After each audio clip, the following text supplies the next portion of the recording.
حزب اللہ by Fatima لغاری episode 34۔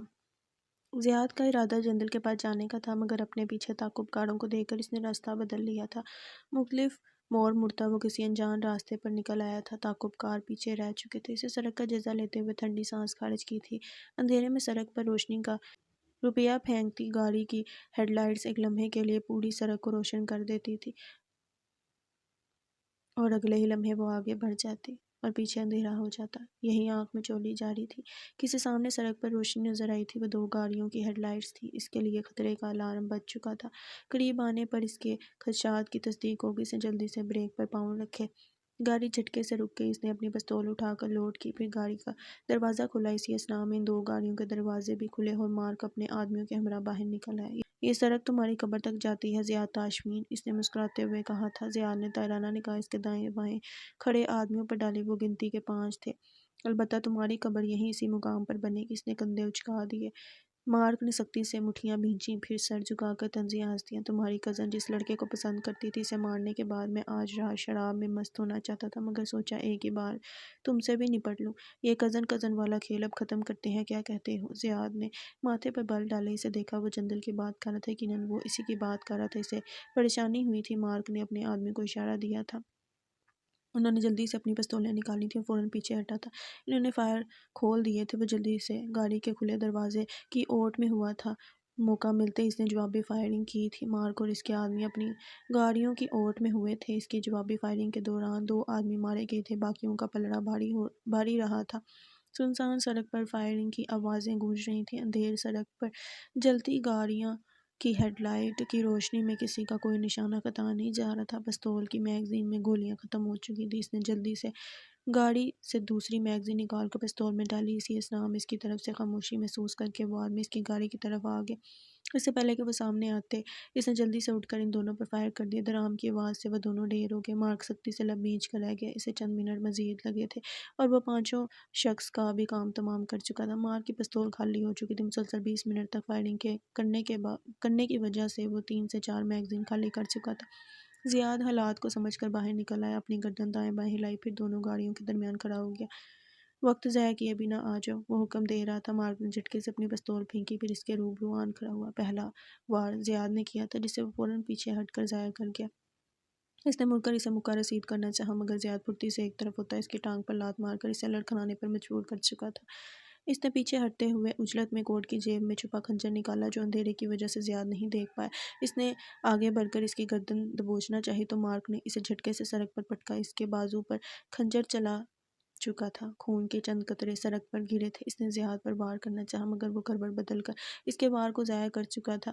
جلدی سے کھڑے ہو کر اس نے مارک کا بازو پکڑ کر مروڑتے ہوئے اس کے ہاتھ سے خنجر گرایا تھا۔ اگلے ہی لمحے زوردار لات اس کے سینے پر رسید کی تھی۔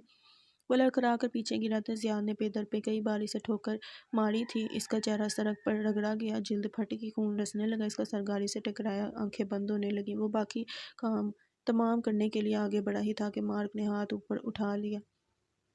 تم اپنے نہتے دشمن پر حملہ آور نہیں ہو سکتے۔ وہ رک گیا، پلٹ جھپک کر اسے دیکھا، پھر سر جھٹک کر ہنس دیا۔ ہو تو تم دونوں ایک ہی گندے خون کے۔ غیرت کا تانا دے کر غیرتی بے دکھانا تمہارے خون میں ہے، نفرت سے کہتا وہ مڑ گیا، جھک کر سڑک پر گری اپنی پستول اٹھائی، پھر مارک کی اپنی گاڑی کے پاس آ کر دونوں وہاں سے میگزین نکال کر مارک کی پستول میں ڈالی۔ وہ ہمت جمع کرتا اٹھ کھڑا ہوا، آنکھوں میں جمع ہوتے خون کو فرش پر تھوکا۔ زیاد نے پستول اس کی طرف اچھالی۔ اگلے لمحات میں وہ دونوں آمنے سامنے کھڑے تھے۔ مارک پستول لوڈ کر رہا تھا اور وہ خود کو آنے والے ہر طرح کے لمحات کے لیے تیار کر رہا تھا۔ ایک اور خونی کھیل کھیلا جا رہا تھا۔ اس کے ذہن کی سکرین پر خون میں لت پت زرار کا چہرہ گھوم گیا، بارش میں بھیگتی ساحت اور تیزی سے بہتا خون۔ اس نے سر جھٹکا تھا۔ مارک تیار ہو چکا تھا۔ دونوں نے نشانے لیے تھے۔ انہوں نے مجھے بہت تکلیف دی ہے، مجھ سے میرے اپنوں کو چھینا ہے، مجھے بہت رلایا ہے۔ آخری لمحات میں اس نے نشانہ بدلا تھا۔ بک وقت ٹریگر دبائے گئے تھے۔ اس کی گولی مارک کے کندھے کو چھو کر گزری تھی۔ مارک کی گولی نے اس کے بازو کو چیرا تھا۔ دونوں طرف ایک ہی آگ تھی، دونوں طرف غصہ تھا، نفرت تھی۔ دونوں ہی تکلیف دینا چاہتے تھے، پل پل تڑپانا چاہتے تھے، انہیں دکھانا کہ اپنا کیا لوٹ کر آتا ہے، انہیں ویسی ہی تکلیف دینا جیسی انہوں نے مجھے دی۔ اسے اپنی 5ویں یا چھٹی پسلی کے نیچے تکلیف محسوس ہوئی تھی۔ مار کو اپنا سینہ جلتا محسوس ہوا تھا، خون قطرہ قطرہ سرک پر گرنے لگا تھا۔ تم یہ کرو گے نا زیاد، میرے لیے ٹریگر دباؤ گے نا؟ اس بار اس کی پستول سے نکلی گولی مار کے قلب میں لگی تھی۔ مار کی پستول سے نکلی گولی اس کے پیٹ میں لگی تھی۔ اس نے بایاں ہاتھ پیٹ پر رکھ کر سختی سے لب بھینچتے ہوئے مار کو دیکھا تھا۔ پستول اس کے ہاتھ سے چھوٹ کر گری تھی، آنکھوں کی پتلیاں ساکت ہوئی تھیں اور اگلے ہی لمحے وہ سڑک پر ڈھیر ہو گیا تھا۔ اس نے جھٹکے سے پستول پھینکی تھی، درد کی لہر پورے جسم میں دوڑ گئی تھی، خون تیزی سے بہنے لگا تھا۔ اس کے سفید جوگرز سرخ خون میں نہا چکے تھے۔ پی کیپ سر سے پھسل کر نیچے گری، بال پیشانی پر بکھر کے آنکھوں میں تکلیف کا تاثر ابھرا۔ اس نے قدم بڑھائے، چال میں لڑکھڑاہٹ تھی۔ اس نے سہارا لے کر سہارے کے لیے کچھ تلاش کرنا چاہا مگر کچھ میسر نہ ہوا۔ ٹانگوں سے جان نکلتی محسوس ہو رہی تھی، آنکھوں کے آگے اندھیرا چھانے لگا۔ اس کا سر چکرایا تھا، اگلا قدم اٹھاتے ہی وہ لڑکھڑا کر گرا تھا۔ سر سڑک سے ٹکایا، اس نے خود کو بے بس محسوس کیا تھا۔ اس کی نگاہوں کے سامنے آسمان تھا، کھلا اور تاریک آسمان۔ آج آسمان پر گنتی کے بس چند تارے تھے۔ کل رات آسمان پر بہت سارے تارے تھے جنہیں سعد کے ساتھ مل کر اس نے گننے کی کوشش کی تھی۔ سعد، ہاں سعد! اس کی نگاہوں کے سامنے اس کا چہرہ گھوم گیا۔ اس کا کھلکھلاتا چہرہ ذہن کی سکرین پر ابھرا تو اسے اپنی آنکھوں میں نمی ٹھہرتی محسوس ہوئی تھی۔ وہ اس کے کندھے پر سر ٹکائے اسے چھٹیوں میں اندلس جانے کا کہہ رہی تھی۔ وہ اپنے رخساروں پر ہاتھ رکھے اسے خفا خفا نظروں سے دیکھ رہی تھی۔ اسے ہچکی آئی تھی، ناک سے خون نکلا تھا، آنکھیں بند ہونے لگی تھیں، دھڑکنیں سست پڑی تھیں۔ خاموشی میں کسی کے بوٹوں کی آواز سنائی دی، کوئی دوڑتا ہوا اس کی طرف آ رہا تھا۔ وہ ان قدموں کی چاپ سن سکتا تھا، کوئی حواس بھاگتا ہو کر بھاگ رہا تھا۔ ایک، دو، وہ ان قدموں کو گن رہا تھا۔ اس نے کسی کو اپنے سر پر رکتا محسوس کیا، کوئی گھٹنوں کے بل اس کے قریب بیٹھا، اس کا سر اپنی گود میں رکھا۔ زیاد بیٹے، آنکھیں مت بند کرنا زیاد، ہمت کرو، دیکھو میں آیا ہوں، تمہارا باپ۔ وہ ان الفاظ کو صحیح سے سن نہیں پایا، وہ اس چہرے کو بھی دیکھ نہیں پایا۔ آنکھ سے آنسو کا قطرہ نکل کر کنپٹی سے گرتا بالوں میں جذب ہو گیا۔ معاویہ نے اپنی جیکٹ اتار کر اس کے زخموں کو دبا کر خون روکنے کی کوشش کی تھی۔ زیاد، یہ دکھ مت دینا یار، اس بار نہیں، بس ایک بار نہیں۔ اس کی آواز میں نمی گھل گئی تھی، اس کے لب دھیرے سے بھربھرائے تھے۔ بابا! معاویہ کو اپنا سانس رکتا ہوا محسوس ہوا، وہ آنکھیں بند کر چکا تھا۔ اس کے گمان میں بھی نہیں تھا کہ سالوں بعد وہ اپنے بیٹے سے اس حال میں ملے گا، جب اس کا وجود خون میں لت پت ہوگا اور وہ خفگی سے آنکھیں بند کر لے گا۔ کئی آنسو اس کے گالوں پر گرتے چلے گئے۔ جھک کر اپنے بیٹے کے بالوں پر لب رکھتے ہوئے وہ پھوٹ پھوٹ کر رو دیا تھا۔ اس کی سسکیاں خاموش اور ویران سڑک پر کافی دیر تک گونجتی رہی تھیں۔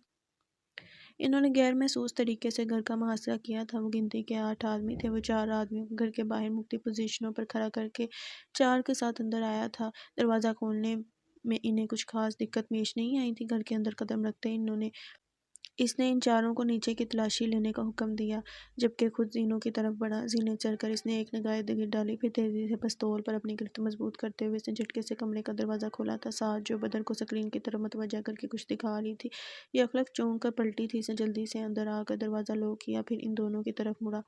سعد اور بدر نے حیرت سے آنکھیں پھیلائی اسے دیکھا۔ مکمل سیاہ لباس میں ملبوس، چہرہ ماسک میں چھپایا اور سینے پر ڈیپ بلو کا بیج لگائے وہ شخص اندر کب آیا انہیں بالکل اندازہ نہیں ہوا۔ سعد کی نگاہیں بے اختیار اس کے ہاتھ میں موجود پستول پر ٹکی تھیں۔ پریشان مت ہو، میں سب بتاتا ہوں۔ پہلے ہمیں ان 8 آدمیوں سے چھٹکارا حاصل کرنا ہے۔ 4 نیچے گھر میں ہیں اور 4 باہر۔ اس کی بات پر ان دونوں نے آپس میں نظروں کا تبادلہ کیا، گویا وہ اس پر یقین کرنے اور نہ کرنے کی کشمکش میں مطلع تھی۔ ہمارے پاس وقت نہیں ہے، بعد میں تسلی سے سب بتاؤں گا۔ اس کے اٹھے کندھے ڈھیلے پڑے تھے۔ سعد نے مشکوک نگاہوں سے آنکھیں چھوٹی کر کے اسے دیکھا، پھر سر کو جنبش دی۔ جو گھر میں ہیں وہ اب باہر نکلنے کا کوئی راستہ نہیں پائیں گے۔ ان کا بندوبست ابھی کر دیتی ہوں میں، البتہ باہر والوں کو بدر کے ساتھ سنبھال لیں، آپ جو بھی ہیں۔ اس نے کندھے اچکا دیے۔ اس نے بدر کو اپنے ساتھ آنے کا اشارہ کیا اور کمرے سے باہر نکل گیا۔ سعد جلدی سے سکرین کی طرف متوجہ ہوئی۔ اس طرح کے کسی بھی حالات کے لیے اس نے تمام بندوبست کر رکھے تھے، صرف ایک بٹن دبانے کی دیر تھی اور گھر کے بیرونی دروازے اور چور راستے بند ہو چکے تھے۔ کسی کے لیے بھی اب یہاں سے نکلنا ممکن نہیں تھا، البتہ سوال اب یہ تھا کہ آخر وہ لوگ خیام کے گھر پہنچے کیسے تھے۔ اس نے لب دانتوں میں دبائے تھے۔ کچھ ہی لمحات میں کمرے کا دروازہ کھلا اور وہ دونوں اندر آئے۔ کیا ہوا؟ اس نے سوالیہ نظروں سے دونوں کو دیکھا۔ ہو گیا کام، اب یہ بتائیں وہ آپ کو ٹریس کرنے میں کامیاب کیسے ہوئے؟ بوئیں ملائے غمگین سے اسے دیکھ رہا تھا۔ سعد کے ماتھے پہ بل نمودار ہوئے، ذہن میں کچھ کلک ہوا۔ ڈیوڈ کے پیغام کے ذریعے ڈیوڈ نے جس سے رابطہ کیا وہ اس تک پہنچنے میں کامیاب ہو گئے جیسے یہاں۔ اس نے کندھے اچکا دیے۔ اگلی بار خیال رکھیے گا سعد، آپ کی ایک تعصب خطرے میں ڈال سکتی ہے۔ وہ اسے نرمی سے نصیحت کر رہا تھا۔ سعد نے چونک کر اسے دیکھا تھا، آنکھوں میں تعجب کا تاثر ابھرا تھا۔ وہ اس کی آنکھوں میں آنکھیں ڈالے بغور اسے دیکھ رہی تھی۔ وہ نظریں چرا گیا تھا۔ میں چلتا ہوں۔ وہ پلٹنے لگا تھا جب سعد کی نگاہ اس کی ہتھیلی پر ٹکی۔ اس کی ہتھیلی پر وہ نشان، اس کی آنکھیں بے یقینی سے پھیلیں۔ سیکنڈ کے 1000ویں حصے میں وہ اس کے راستے میں آئی تھی۔ زرار بن ولید اس نے اعتماد سے اس کی آنکھوں میں آنکھیں ڈالے اس کا نام لیا تھا۔ بدر نے حیرت سے دونوں کو دیکھا تھا، جبکہ وہ اپنی جگہ ساکت ہو گیا تھا۔ وہ کیسے بھول گیا تھا جس لڑکی کے ساتھ اس کا بچپن گزرا تھا، جس کا وہ بے حد احترام کیا کرتا تھا، ایک ہی نگاہ میں اسے پہچان سکتی تھی۔ وہ ٹیکسی سے اترا، ٹھنڈی ہوا کا جھونکا اسے چھو کر گزرا، اس کا لانگ کوٹ ہوا کے زور سے پھرپھرایا۔ پھر اس نے کوٹ کی جیبوں میں ہاتھ ڈالے، پھر سر اٹھا کر آسمان کو دیکھا، سیاہ تاریک آسمان جس کی تاریکی نے ستاروں کو بھی اپنی لپیٹ میں لے لیا تھا۔ اس نے گہری سانس لی، پھر قدم آگے بڑھائے۔ اطلاع کے مطابق بحری جہاز بندرگاہ پر لنگر انداز ہو چکا تھا۔ جہاز سے سامان اتارا جا رہا تھا، بڑے بڑے ڈرم تھے جنہیں مشینوں کے ذریعے منتقل کیا جا رہا تھا۔ وہ چند قدم چلنے کے بعد ایک دیوار سے ٹیک لگا کر کھڑا ہو گیا۔ جس قیدی کے متعلق بھی وہ پیغام تھا، وہ اسی راستے سے گزر کر آگے جائے گا۔ وہ چہرہ ترچھا کر کے منتظر نگاہوں سے سامنے دیکھنے لگا۔ دور سمندر میں کھڑا بحری جہاز برقی روشنیوں میں نہایا ہوا تھا۔ ہلکی ٹھنڈی ہوا میں سمندر کی نمی بھی محسوس ہو رہی تھی۔ اس نے رک کر سینے میں قید سانس خارج کی تھی۔ سمندر اسے کبھی دلچسپ نہیں لگی تھی، اسے سمندروں سے خوف آتا تو بس جندل کو پسند تھے، گہرے اور پر اسرار، خطرناک اور لمحوں میں سانس روک دینے والے، جان نکال دینے والے سمندر۔ اس نے سر دیوار پر ٹکا دیا۔ سیاہ کوٹ پینٹ پر خاکی رنگ کا لانگ کوٹ پہنے وہ ٹھنڈ سے بچنے کی پوری کوشش کر رہا تھا، لیکن باوجود اس کے سرد ہوا اسے ہڈیوں میں گھستی محسوس ہو رہی تھی۔ انتظار کی گھڑیاں ختم ہو رہی تھیں۔ اس نے دور سے ایک قیدی کو آتے دیکھا تھا۔ وہ ایک ہیولا سا تھا جس کے ہاتھوں میں ہتھکڑیاں تھیں۔ ہتھکڑیاں کھول دی گئی تھیں مگر انہیں اتارنے کی زحمت نہیں کی گئی تھی۔ انہی ہتھکڑیوں کے سبب اسے معلوم ہوا تھا کہ وہ اسی قیدی سے ملنے آیا تھا۔ وہ سیدھا ہو کر کھڑا ہو گیا۔ قیدی بہت سست رفتار سے چل رہا تھا، شاید وہ تھکا ہوا تھا، تھکن بھی برسوں کی تھی۔ وہ قریب آ رہا تھا، یہاں تک کہ وہ روشنی کی زد میں آ گیا۔ اس کا چہرہ واضح ہوا، بال مکمل سفید تھے اور چہرے پر جھریاں پڑی ہوئی تھیں، گال کی جلد پھٹی ہوئی تھی، زخم تازہ معلوم ہوتے تھے، ہونٹ بالکل سوکھے ہوئے تھے۔ اس کے کپڑے بہت ہلکے اور بہت پرانے تھے۔ ہاتھوں میں موجود ہتھکڑیوں کی حرکت سے خاموش فضا میں تاش پیدا ہو رہا تھا۔ ہتھکڑیاں ایک عرصے سے لگی ہوئی تھیں، تبھی اس کی ہتھیلیوں پر گہرے زخم بن چکے تھے جن سے قطرہ قطرہ خون گر رہا تھا۔ کمزور اور لاغر سا وجود اس پر نگاہیں ٹکائے آگے بڑھ رہا تھا۔ خیام ٹھہر کر اسے دیکھنے لگا۔ چہرہ کچھ مانوس سا تھا۔ ہاں، گزرے وقت نے اپنے نشان اس پر چھوڑ دیے تھے، مگر اب بھی وہ اسے پہچان سکتا تھا۔ وہ آنکھیں نرم سا تاثر لیے، وہ گہری آنکھیں اسے آئینے میں اپنی آنکھوں کا عکس لگی تھیں۔ وہ ہلکے بھورے بال ہوا کے زور سے پیشانی پر بکھرے تھے۔ وہ چونک گیا تھا، تعجب سے اس شخص کو دیکھا تھا۔ کندھے جھک گئے تھے، گردن تنی ہوئی نہیں تھی، چہرے پر جھریاں تھیں، مگر وہ شخص ماضی کا سنان حنفی تھا۔ اس کی یادداشت اچھی تھی یا اس کا باپ بدلہ نہیں تھا؟ زمانے کے ظلم و ستم میں بھی وہ ڈٹ کر کھڑا رہا تھا۔ اسے سانس لینا دشوار لگا تھا۔ وہ شخص، وہ قیدی اس کا باپ تھا، خیام حنفی کا باپ، سنان حنفی۔ سنو معاویہ، اگر میں قید ہو جاؤں تو رہائی کے وقت سب سے پہلے ملاقات کے لیے آنے والا میرا بیٹا ہو، میرا خیام ہو۔ سنان اپنی جگہ ٹھہر گیا۔ اس کے اٹھتے قدم تھم گئے تھے۔ وہ گنتی کے 15 قدموں کے فاصلے پر بھی بخوبی اپنے بیٹے کو دیکھ سکتا تھا۔ معاویہ نے اپنا وعدہ پورا کیا تھا۔ اس کا قیام اس کے سامنے تھا، اسی کی جوانی کا عکس ہو بہو اس جیسا۔ وہ بڑا ہو گیا تھا، قد میں اس سے بھی آگے نکل چکا تھا، آنکھیں ذہانت سے چمک رہی تھیں، ہر انداز میں رعب تھا، شخصیت مضبوط تھی۔ وہ ہلکا سا مسکرایا تھا، پلکوں سے پانی کا شفاف قطرہ جھول کر گال پر لڑکا تھا۔ وہ اس مسکراہٹ کو کیسے بھول سکتا تھا؟ وہ آئینے میں کھڑے ہو کر اپنے باپ کی طرح مسکرانے کی کوشش کرتا تھا۔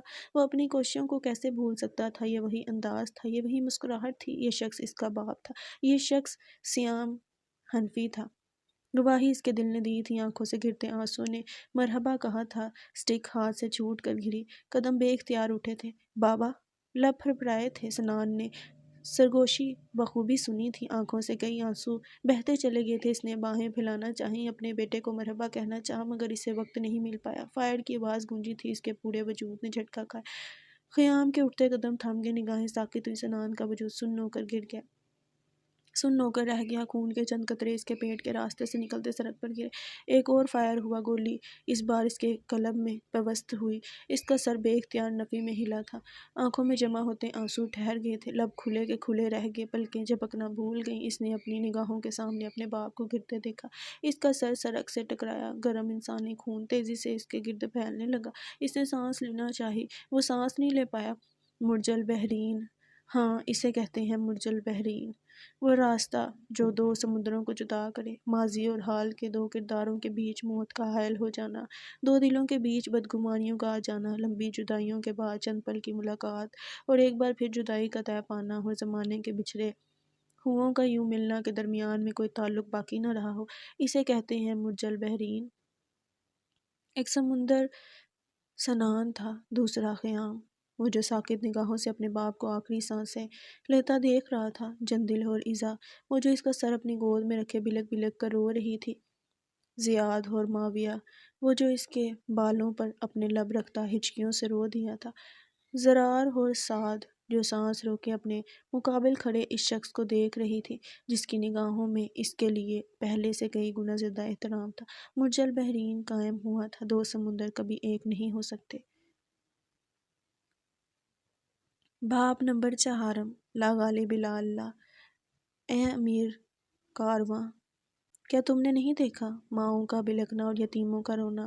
دور کسی سرزمین پر خون کی ندی بہہ رہی ہے، وہ کھٹی پھٹی لاشیں اور جلتے ہوئے خواب، ایک وطن اجڑا ہے، ایک قوم مری ہے، غلامی کی زنجیریں اور آزادی کے نکارے، ٹکراتی ہوئی تلواریں اور دوڑتے ہوئے گھوڑے، کیا تم نہیں دیکھ رہے اپنے لشکر کا مر مٹنا؟ سنو، یہ وطن تمہارا ہے، یہ لوگ تمہارے اپنے ہیں، خون تمہاری ماؤں کا ہے، کیا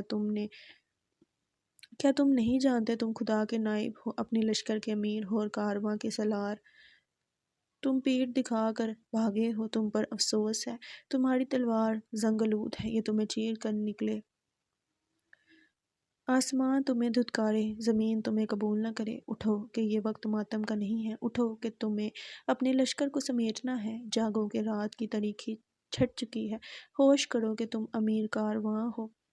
سنو اس سیف اللہ کی پکاریں، وہ کانوں میں گونجتے حلم مبارز کے نعرے، تم کیسے امیر ہو، تم کیسے سالار ہو، زمین خون مانگتی ہے، آزادی جان لیتی ہے، تم کیوں خائف ہو، یہ لوگ تمہارے ہیں، گھوڑوں کی پیٹھوں پر ننگی تلواریں لہراتے مجاہد، تمہارے حکم کے منتظر ہے یا امیر، یہ لوگ مر مٹنے آئے ہیں، انہیں کٹ جانے دیجیے، سیف اللہ کے نقش قدم پر چلیں، آگے بڑھیں کہ قومیں وہیں زندہ رہتی ہیں، مزاحمت جن کے خون میں بسی ہے، غازیان اسلام سیف اللہ جیسا امیر چاہتے ہیں، اٹھیں کہیں روز محشر آپ کا گریبان ان کے ہاتھ میں نہ ہو، اس سالار کو یاد کریں، شہادت جسے مطلوب تھی، وہ کیسا مرد تھا کہ جس کے نعروں سے دشمن لرزتا تھا، وہ سیف اللہ تھا خدا کی تلوار کا، تلوار بھی ایسی جو خون میں رنگی تھی۔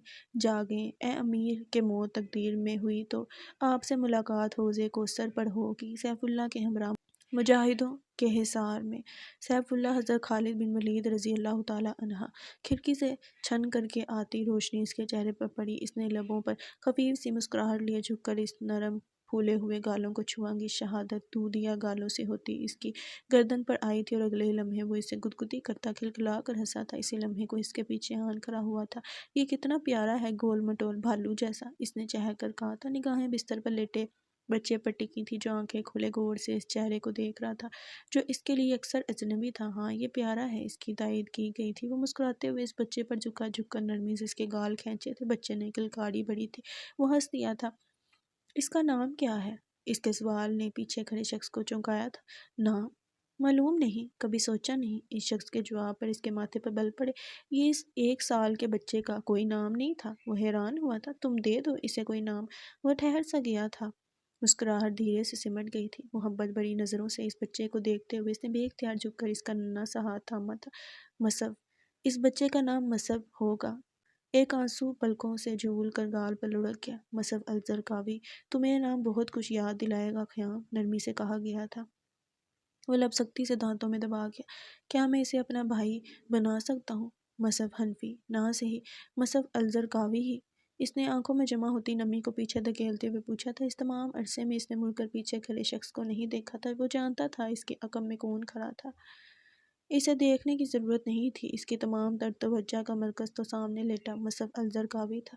یہ تمہارا بھائی ہے، اسے تمہارے حوالے کرنے آیا ہوں۔ کئی آنسو اس کے گالوں پر لڑکتے چلے گئے، اسے اس کا بھائی مل چکا تھا، ہاں رگوں میں دوڑتے خون میں فرق آ گیا تھا، مگر جہاں دل مل جائیں وہاں خون اپنی وقت کھو دیتا ہے، جھک کر اس کی پیشانی پر بوسہ دیتے ہوئے وہ سسک اٹھا تھا۔ تبھی پیچھے کھڑے شخص نے آگے بڑھ کر اپنی باہوں میں لیٹی بچی کو مصحف کے برابر میں لٹایا تھا۔ وہ چونک کر سیدھا ہوا تھا۔ اس کا نام افق ہے، اسے بھی ایک بڑے بھائی کی ضرورت ہے۔ آواز روندی ہوئی تھی، لہجے میں کرب تھا۔ وہ ٹھہر کر اس بچی کو دیکھنے لگا۔ وہ بہت چھوٹی سی معلوم ہو رہی تھی، شاید چند ہفتوں کی یا ایک ماہ کی۔ مصحف کی طرح وہ صحت مند اور گول مٹول نہیں تھی، بلکہ بہت کمزور سی تھی۔ اس کے ماں باپ کہاں ہیں؟ کل رات دونوں مارے جا چکے ہیں۔ افق بھی یتیم ہے۔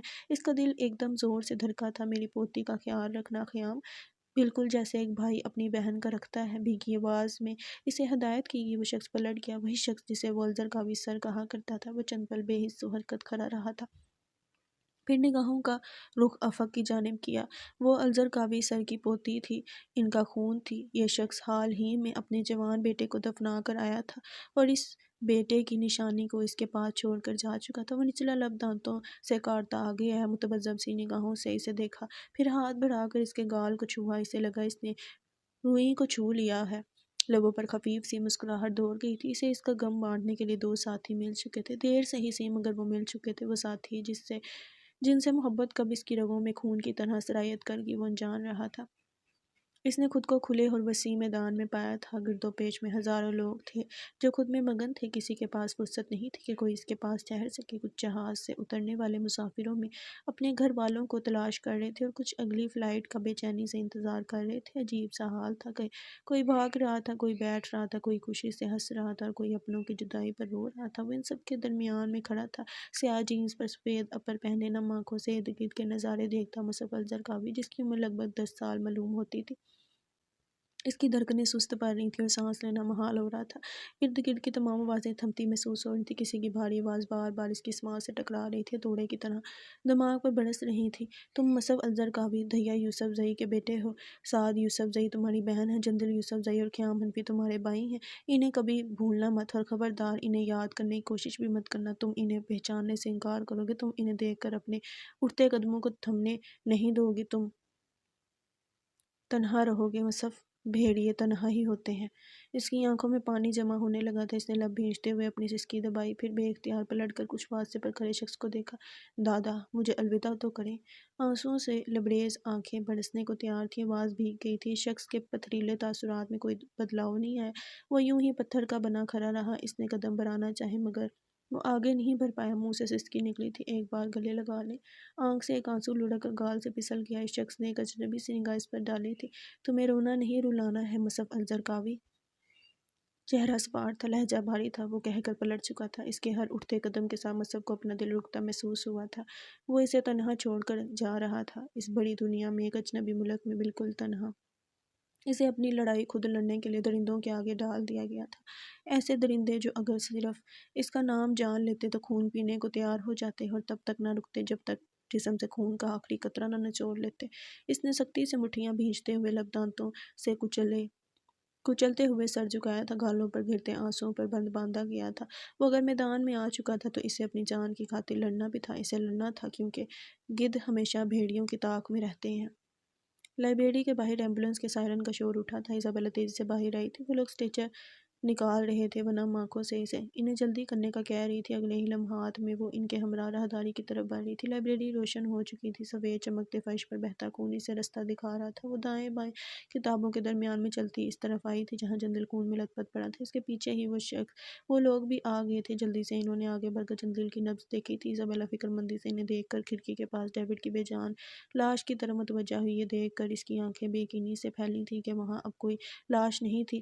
جب وہ باہر گئی تھی تب لاش یہیں موجود تھی۔ باہر جا کر دوبارہ اندر آنے میں اسے کم و بیش 2 منٹ لگے تھے۔ ان 2 منٹوں میں لاش غائب کر دی گئی تھی۔ جندل کو اسٹریچر پر ڈالا جا چکا تھا۔ وہ جلدی سے دائیں طرف مڑی تھی۔ ایک کے بعد ایک راہداری دیکھی تھی اس نے مگر کہیں کسی کے آثار نہیں تھے۔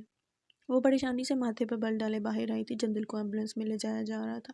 وہ اس کی طرف بڑھنے لگی تھی جب ایک شخص نے اشارے سے اسے روک لیا۔ مجھے ساتھ جانا ہے۔ اس نے دوبارہ آگے بڑھنا چاہا مگر وہ شخص اس کی راہ میں حائل ہو گیا، ہاتھ کے اشارے سے اسے پیچھے رہنے کا کہا اور خود ایمبولینس کی طرف بڑھ گیا۔ اگلے لمحات میں ایمبولینس کے سائرن بجنے لگے اور وہ دور جاتی دکھائی دی۔ ایزابیلا جلدی سے اپنی گاڑی کی طرف آئی، دروازہ کھول کر ڈرائیونگ سیٹ پر بیٹھی اور بنا وقت ضائع کیے گاڑی ایمبولینس کے تعاقب میں ڈال دی۔ اس کی گاڑی کی نظروں سے اوجھل ہونے پر لائبریری کی دیوار کی اوٹ سے وہ لڑکا نکلا تھا، سیاہ پی کیپ ماتھے پر ٹکائے، چہرے کو سفید رومال سے ڈھکے۔ وہ ڈیوڈ کی لاش کو گھسیٹتا اپنی گاڑی تک لایا، ڈکی کھول کر لاش اس میں عرصی، پھر ڈکی بند کر کے خود ڈرائیونگ سیٹ کی طرف آ گیا۔ اگلے ہی لمحات میں اس کی گاڑی بھی ایمبولینس کے تعاقب میں تھی۔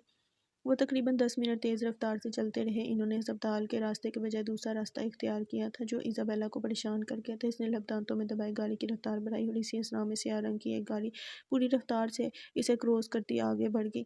کچھ آگے جا کر اس کی رفتار کم ہوگی۔ ایزابیلا کے ماتھے پہ بل نمودار ہوئے، وہ اس گاڑی کے قریب پہنچ گئی۔ اسی وقت اس لڑکے نے گاڑی کا شیشہ نیچے کیا اور دائیں ہاتھ کی 2 انگلیوں سے اسے واپس جانے کا اشارہ کیا۔ اس نے سر کو ہلکی سی جنبش دی۔ اس لڑکے کی گاڑی آگے بڑھ گئی جبکہ وہ اب یو ٹرن لے رہی تھی۔ لڑکا بہت تیز رفتار میں ڈرائیونگ کرتا ایمبولینس کے قریب پہنچ گیا۔ وہ دونوں اب ساتھ ساتھ چل رہے تھے۔ تقریباً 5 منٹ بعد وہ ایک سنسان سڑک پر آئے۔ سڑک کنارے ایک بڑا ٹرالا کھڑا تھا، دروازے کھلے ہوئے تھے۔ ایمبولینس تیزی سے ان کے اندر جا چکی تھی۔ دروازے بند ہو گئے۔ اس نے فکر مندی سے اپنی پیشانی رگڑی۔ گاڑی سڑک کے کنارے کھڑی کر دی۔ وہ انتظار کر رہا تھا یہاں تک کہ ٹھیک 30 منٹ بعد دروازے کھلے، ایمبولینس باہر آئی اور آگے بڑھ گئی۔ اس کے تعاقب میں جاتے ہوئے اسے اندازہ ہوا تھا کہ ان 30 منٹ میں کچھ برا کیا جا چکا تھا۔ وہ سختی سے لب بھینچ گیا تھا۔ ایمبولینس اب ہسپتال کے راستے پر تھی۔ اس نے تسلی کر کے موڑ کاٹا اور گاڑی واپسی کے راستے پر ڈالنے لگی۔ ایمبولینس کا مسلسل بجتا سائرن اور راہداری میں دوڑتے کئی لوگ۔ ہسپتال میں کوہرام مچ چکا تھا۔ ڈاکٹرز کی فوج آپریشن تھیٹر کی طرف بھاگ رہی تھی۔ خون میں لت پت زندگی اور موت کی جنگ لڑتا مارک اپنی آخری سانسیں لے رہا تھا۔ کسی کو امید نہیں تھی وہ بچ جائے گا۔ ہر طرف اضطراب پھیلا ہوا تھا۔ ڈاکٹرز کے چہرے پر یک کے بعد دیگرے کئی رنگ آ جا رہے تھے۔ وہ خون روکنے کی کوشش کر رہے تھے مگر اس کے وجود سے نکلتا خون پانی کی طرح بہہ رہا تھا۔ ہر گزرتے لمحے کے ساتھ دھڑکنیں منتشر ہو رہی تھیں۔ وہ اب مایوس ہونے لگے تھے۔ خون کو روکنا ناممکن لگا تھا۔ ایک ڈاکٹر نے تھک کر اپنے سفید دستانے جو خون میں رنگے ہوئے تھے اتار دیے۔ ہاتھ سے اشارہ کیا۔ دروازہ کھلا اور کچھ گارڈز اندر آئے۔ اسے اسٹریچر پر ڈالا گیا۔ اسٹریچر کے ٹائر چرچرائے۔ اس کے پیچھے ڈاکٹرز بھی راہداری میں تیز رفتار سے چلنے لگے۔ باربرا گروپ کی طرف سے زور دیا جا رہا تھا۔ مارک کو وہ دوسرے ہسپتال میں منتقل کرنا چاہتے تھے جو انہی کے زیر نگرانی ہے۔ کسی نے بھاگتے ہوئے کہا تھا۔ اسٹریچر باہر لایا گیا۔ ایمبولینس کا دروازہ کھلا۔ 2 ڈاکٹر مارک کے ساتھ ایمبولینس میں بیٹھ گئے۔ دروازے بند ہوئے۔ سائرن بجاتی ایمبولینس دور جانے لگی۔ وہ ہسپتال کے دروازے کے ساتھ والی دیوار سے ٹیک لگا کر دلچسپی سے یہ منظر دیکھ رہا تھا۔ رات کے اس پہر روشنیوں میں نہائی عمارت کے دروازے کے پاس کھڑا وہ انہی روشنیوں میں نہایا ہوا تھا۔ چہرے پر موجود سفید رومال واضح نظر آ رہا تھا۔ سینے پر ہاتھ باندھے وہ گنتی کر رہا تھا مدھم سی آواز میں کسی سرگوشی کی مانند 3 2 1۔ گنتی پوری ہونے پر اس نے کلائی میں بندھی گھڑی کو دیکھا۔ آنکھوں میں انوکھی چمک ابھری۔ وقت ہو چکا تھا۔ سڑک پر دوڑتی ایمبولینس کے نیچے لگا بم زوردار آواز سے پھٹا تھا۔ لمحوں میں ایمبولینس کے پرخچے اڑ گئے تھے۔ دھماکے کی زوردار آواز نے تاریکی میں ہر ذی نفس کو جھنجھوڑ کر رکھ دیا تھا۔ آگ کے شعلے بلند ہوئے تھے۔ انسانی گوشت کے ٹکڑے آگ کی نذر دو رہے تھے۔ گرم سرخ خون آگ کو مزید بھڑکا رہا تھا۔ سڑک پر بہتا سرخ خون بارش کے پانی کی طرح لگ رہا تھا جو سڑک کے کنارے پر جمع ہو گیا تھا۔ مارک مر چکا تھا۔ اس کے ساتھ 2 ڈاکٹرز اور ایک ڈرائیور بھی مارا جا چکا تھا۔ باربرا گروپ کے 4 افراد دھماکے میں جاں بحق ہو چکے تھے۔ کان میں لگے آلے کے ذریعے کسی کو اطلاع دیتا وہ سفید رومال والا لڑکا مسکرایا تھا۔ مسکراتی آنکھوں میں نمی چمکی تھی۔ آنکھوں کے کنارے سلوٹیں سی پڑی تھیں۔ انتقام لیا جا چکا تھا۔ ہزاروں معصوموں کا انتقام۔ وہ حواس باختہ ہو کر ریسیپشن کی طرف آئی تھی۔ اس نے کانپتے ہوئے ہاتھ کاؤنٹر پر رکھے تھے۔ آنکھوں میں جمع ہوتی نمی کو پیچھے دھکیلتے ہوئے کچھ پوچھا تھا۔ اس کی آواز بھیگ رہی تھی۔ جواب ملتے ہی وہ آنکھوں میں جمع ہوتی نمی کو پیچھے دھکیلتی راہداری کی طرف بڑھی تھی۔ اس کے پیچھے آتے بدن کے چہرے پر ہوائیاں اڑ رہی تھیں۔ دل تیز تیز دھڑک رہا تھا۔ دماغ سن ہو کر رہ گیا تھا۔ لفٹ میسر نہ ہونے پر وہ تیزی سے زینوں کی طرف آئی تھی۔ چشمے کے پار آنکھیں جلنے لگی تھیں۔ وہ زینے چھلانگ کر دوسری منزل پر آئی تھی۔ مطلوبہ کمرے کے دروازے پر پہنچ کر جھٹکے سے کمرے کا دروازہ کھلا۔ پہلا قدم کمرے میں رکھتے ہی نگاہ سامنے پڑی تو اسے اپنی جان نکلتی محسوس ہوئی۔ مشینوں میں جکڑا دنیا و مافیا سے بے خبر لیٹا جندل جس کی منہ پر آکسیجن ماسک لگایا گیا تھا، ہاتھ پر برنولا لگا تھا، ڈرپ میں موجود سفید مائع دھیرے دھیرے اس کے جسم میں اتر رہا تھا۔ وہ بے اختیار آگے آئی تھی۔ نم آنکھوں سے اسے دیکھا۔ کئی آنسو گال پر لڑک کے جھک کر اس کے ماتھے پر لب رکھتے ہوئے اس کے منہ سے سسکی نکلی تھی۔ بدر نے غمزدہ نظروں سے اسے دیکھا۔ وہ اپنے بھائی کو اس حال میں دیکھ کر تڑپ ہی تو اٹھی تھی۔ آپ بھائی کو دیکھ آئیں۔ میں جندل کے پاس ہوں۔ اس نے سر اٹھا کر آنسوؤں سے بڑی آنکھوں سے بدر کو دیکھا۔ بدر کو اپنا دل بیٹھتا محسوس ہوا تھا۔ اگلے ہی لمحے وہ اپنے منہ پر ہاتھ رکھ کر سسکی دباتی باہر کی طرف بڑھی تھی۔ دروازہ کھول کر باہر آئی تو دل درد سے پھٹتا محسوس ہوا۔ آنکھوں سے آنسو زاروں کی طرح بہنے لگے تھے۔ ہمت جمع کر کے وہ برابر والے کمرے کا دروازہ کھول کر اندر آئی تھی۔ نگاہ سامنے اٹھی تو اسے اپنا دل رکتا محسوس ہوا تھا۔ سامنے صوفے پر اس کے خون آلود جیکٹ، پی کیپ اور دوسری چیزوں کے ساتھ خون میں بڑے جوگرز رکھے تھے جبکہ وہ